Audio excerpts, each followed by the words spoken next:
How to delete credit card from Shopify. Let's get started. Launch your Shopify app. Make sure you have already logged into your account.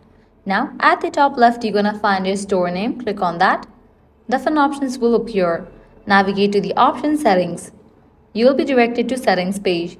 Now, under store settings, you're gonna find different option. Click on the option billing. Here you're gonna find your current payment method. Now how can you remove it? Clicking on three dots, you're gonna get the option of replace, but you won't see the option to remove. So what you need to do is hit back, navigate to the option of plan. Now in this page you're gonna find the option of deactivate store. You have to click on that option. With that the store will be deactivated. Likewise the credit card will also be removed. So at the moment this is the way to delete your credit card from Shopify. If this guide was helpful, do not forget to like, share and subscribe to our channel. Thanks for watching.